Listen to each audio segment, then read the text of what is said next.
তুলা রাশির ক্ষেত্রে আমরা যেটা দেখতে পাচ্ছি যে রাশির সাপেক্ষে পঞ্চমপতি ষষ্ঠে চলে যাচ্ছে এবং বৃহস্পতি নবমে কানেক্ট করবে, ষষ্ঠ থেকে রাহু পঞ্চমকে কানেক্ট করে নেবে, কেতু দ্বাদশ থেকে একাদশে চলে যাবে। তাহলে তুলা রাশির ক্ষেত্রে আমরা যেটা দেখতে পাচ্ছি যে কিছু প্রতিষ্ঠাজনিত কিছু ব্যাঘাত বাধা তুলা রাশি কিন্তু ফিল করবে 2025 সালে। তার কারণ প্রতিষ্ঠাকে পঞ্চম থেকে আমরা প্রতিষ্ঠা দেখি, আমরা পঞ্চম মানে হচ্ছে আমাদের মগজ, পঞ্চম মানে হচ্ছে আমাদের মেন জায়গা যেখান থেকে আমরা প্রতিষ্ঠাকে নির্দেশ করি। তাহলে সে যখন 6-এ চলে যাচ্ছে, তার মানে 5-এর 2 ওটা, যদিও এই টার্মগুলো সবাই বোঝে না, 5-এর 2 তার মানে লগ্নের 6 বা রাশির 6 হয়ে গেল, তাহলে 5-এর 2 মানে মারক হয়ে গেল। তার মানে শনি যেহেতু প্রতিষ্ঠার কারক, সে যখন মারক স্থানে যাচ্ছে, তার মানে তুলা রাশির জন্য 2025-এ প্রতিষ্ঠা নিয়ে অনেক সাফার করতে হবে, প্রতিষ্ঠার এস্টাবলিশমেন্ট নিয়ে তাদের অনেক সাফার করতে হবে। কিছুতেই তারা স্টেবিলিটি পাবে না, তারা একটা প্রতিষ্ঠার জায়গায় তারা নড়বড়ে একটা জায়গা পাচ্ছে, চাকরি হচ্ছে বাট চলে যাচ্ছে, একটা চাকরির পর আরেকটা চাকরি ছাড়ছে, চাকরি স্টেবিলিটির জায়গায় প্রবলেম একটা থাকছে। ব্যবসার ক্ষেত্রেও তাই, একটার পর একটা ব্যবসা তারা এনজয় করে যাচ্ছে বা এক্সপেরিমেন্ট করে যাচ্ছে, কিন্তু কিছুই কাজ লাভের লাভ কিছু হচ্ছে না। শেয়ার মার্কেটের ক্ষেত্রেও তাদের ইনভেস্টমেন্টে প্রচুর মনোনিবেশ করতে হবে, বুঝে শুনে ইনভেস্ট করতে হবে, দরকার পড়লে পড়াশুনো করে ইনভেস্ট করতে হয়। এখন দেখো আমরা বাঙালি, এবার আমাদের বাঙালিদের মধ্যে একটা হিড়িক আছে, যেটা আমরা দেখি সেটাই করতে আরম্ভ করি। এখন আমরা যদি শেয়ার মার্কেট বলি তো লোকে শেয়ার মার্কেট নিয়ে আরম্ভ করে দেবে, কিন্তু ব্যাপারটা হচ্ছে অনেকে বলে বা শেয়ার মার্কেট ও তো লটারি, ও তো ভাগ্যের ব্যাপার। না, শেয়ার মার্কেট হচ্ছে পুরো ক্যালকুলেশন, পুরো পড়াশোনা করতে হবে তোমার। পুরো যদি এই অ্যারিথমেটিকটা না জানা থাকে, এই পারমুটেশন কম্বিনেশন তুমি যদি না জানো, তাহলে তুমি কিন্তু শেয়ার মার্কেটে বেশিক্ষণ তুমি কিন্তু থাকতে পারবে না, স্টে করতে পারবে না। বাট তুমি যদি জেনে বুঝে করো তাহলে কিন্তু বিরাট জায়গা পাবে। এই তুলা রাশির জন্য এবছর কিন্তু সেই একটা সমস্যা কিন্তু আসতে চলেছে। ইনভেস্টমেন্ট কোথায় করবে, কেন করবে, কিসের জন্য করবে, কিভাবে করবে, এই নিয়ে না কিন্তু একটা গুলিয়ে ফেলবে তুলা রাশির জাতক এবং জাতিকারা। বৃহস্পতি হয়তো আসছে, নবমে কানেক্ট করবে, রাশির উপর দৃষ্টি দেবে, পঞ্চমেও দৃষ্টি দেবে। হ্যাঁ, কিছুটা এডুকেশনের পার্ট ভালো করবে, বাচ্চাদের মধ্যে একটু আসবে স্থিরতা, বাট স্থিরতা আসলেও শনির কারণে কিন্তু সেই স্থিরতা নষ্ট হবে এবং রোগ ভোগের জায়গা কিন্তু বাড়তে আরম্ভ করবে।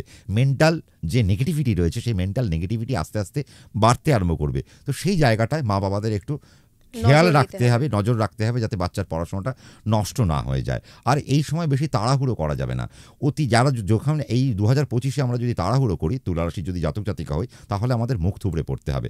সে কারণে খুব বুঝে শুনে একটা সিস্টেম মেনটেন করে খুব সজাগ হয়ে যদি আমরা পথ চলতে পারি, তাহলে কিন্তু আমরা দেখব 2025-এ তুলা রাশির খুব খারাপ না হলেও আস্তে আস্তে একটু বেটারমেন্ট হবে। তবে আমি বলবো আর 5টা রাশির থেকে আমি কিন্তু বলবো তুলা রাশি একটু নেগেটিভ জোনে আছে, একটু নেগেটিভ জোনে আছে এবং নেগেটিভ জোনে থাকবেও। এবং তুলা রাশির শুরুটাও খুব একটা ভালো না, গোটা বছরটাই কিন্তু তুলা রাশির এরকম যাবে। তবে এর মাঝে এপ্রিল থেকে জুলাই পর্যন্ত তুলা রাশি একটু আনন্দ পাবে, আর লাস্ট 2 মাস নভেম্বর আর ডিসেম্বর তুলা রাশি একটু আনন্দ পাবে। বাট ওভারঅল যদি আমি দেখি, তাহলে তুলা রাশির জন্য 2025 সাল খুব একটা ভালো হিসেবের বছর না।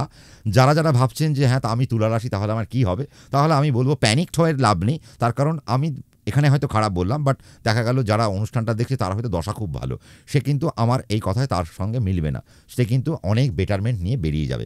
কাজে প্যানিক না হয়ে নিজের ইন্ডিভিজুয়াল চার্ট নিয়ে অ্যাস্ট্রোলজারের কাছে চলে যান, কনসাল্ট করুক, কনসাল্ট করে তুলা রাশির জাতক জাতিকাদের একটা ভালো জায়গা দেখাক। কিন্তু আমি তুলা রাশিকে নিয়ে খুব একটা আনন্দে নেই, তো এটা একটা তুলা রাশির ক্ষেত্রে খারাপ।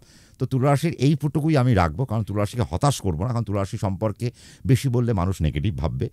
যদিও তুলা রাশির নেগেটিভ জোনটা অনেক বেশি, কিছু কিছু জায়গায় যেমন পজিটিভ কোথায় পাবে, যারা ফরেনে যারা রয়েছে তাদের জন্য কিছু পজিটিভ থাকবে, যারা ফরেন রিলেশন নিয়ে যারা কাজ করছে তাদের জন্য কিছু ভালো থাকবে, যারা আইআর নিয়ে যারা কাজ করেন অর্থাৎ ইন্টারন্যাশনাল রিলেশন নিয়ে যারা কাজকর্ম করছেন তাদের জন্য কিছু বেটারমেন্ট থাকবে, যারা ফিনান্সিয়াল জায়গায় রয়েছেন, ফিনান্সিয়াল কমোডিটিসে যারা রয়েছেন তাদের জন্য কিছু ভালো পার্ট আমরা খুঁজে পাবো।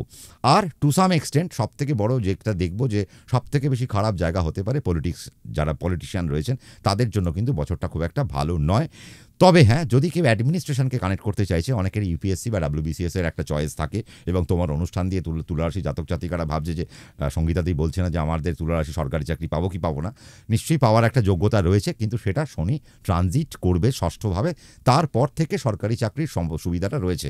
হ্যাঁ, এইটা কিন্তু ঠিক যে 12টা রাশির মধ্যে তুলা রাশি কিন্তু সরকারি চাকরির দিক থেকে সবার থেকে এগিয়ে রয়েছে, এবং ফরেন ট্রাভেলের জন্য তুলা রাশি কিন্তু সবথেকে এগিয়ে রয়েছে। এই দিকটা কিন্তু বেটার রয়েছে।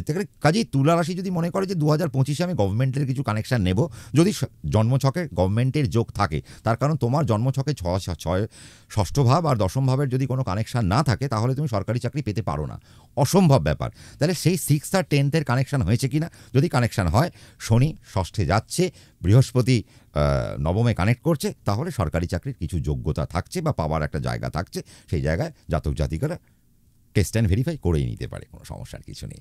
তাহলে তুলা রাশির জন্য আমরা মোটামুটি একটা ভালো জায়গা পেলাম। হেলথের জায়গা থেকে তো আমি বলেই রাখলাম যে যেন রোগ ভোগ বেশি না আসে, কারণ শনি যখন ষষ্ঠে চলে যাবে, তারপর যদি রোগ আসে, সেই রোগ নিয়ে আমাদের কিন্তু অনেক দিন দীর্ঘ জীবন ধরে ভুগতে হবে, ট্রিটমেন্ট করতে হবে। আর রোগ ঋণ রিপু জ্বালা মানসিক জায়গা আসছে, তাহলে তুলা রাশিকেও যেটা করতে হবে, নেশার জায়গা থেকে কিন্তু দূরে সরে আসতে হবে। নেশা যেন নতুন করে অ্যাডপ্ট না করে, যদি অ্যাডপ্ট করে ফেলে তাহলে গণ্ডগোলের জায়গায় চলে আসতে পারে। তবে হ্যাঁ, যারা মানসিক রোগীর যারা ডাক্তার, তাদের জন্য বর্তমান সময়টা খুব ভালো হতে চলেছে। যারা স্পোর্টস সেগমেন্টে যুক্ত হয়ে রয়েছেন, তাদের জন্য একটা ব্যাপক সময় আসতে চলেছে। যারা স্পোর্টসের বিভিন্ন ম্যানেজমেন্টে যারা যুক্ত রয়েছেন, তাদের জন্য খুব ভালো জায়গা হতে চলেছে। যারা স্পোর্টসের ধারাভাষ্যকর দেন, তাদের জন্য একটা ভালো একটা জায়গা হতে চলেছে। আর সব থেকে ভালো জায়গা হতে চলেছে যারা সংবাদ মাধ্যমে কাজ করেন এবং যারা সংবাদ মাধ্যমে সংবাদ পাঠ করেন, তাদের জন্য একটা ব্যাপক জায়গা আসতে চলেছে। তার কারণ শনি যখন ষষ্ঠে যায়, পাঠের জায়গায় দারুণ একটা ব্যাপক একটা সুযোগ সুবিধা তুলে আনে। তো এই জায়গাগুলো কিন্তু ভালো আমরা দেখতে পাচ্ছি। আর মেডিকেলের কিছু যোগাযোগ আমরা থাকবে, টেকনিক্যালের জায়গায় কিছু যোগাযোগ নিশ্চয়ই থাকবে। বাট আমি দেখব তুলারাশি জাতক জাতিকাদের 2025-এ কিন্তু আর্টস রিলেটেড জায়গায় বা হিউম্যানিটিস থেকে তুলারাশি জাতক জাতিকারা অনেক বেশি সাকসেস পাবে।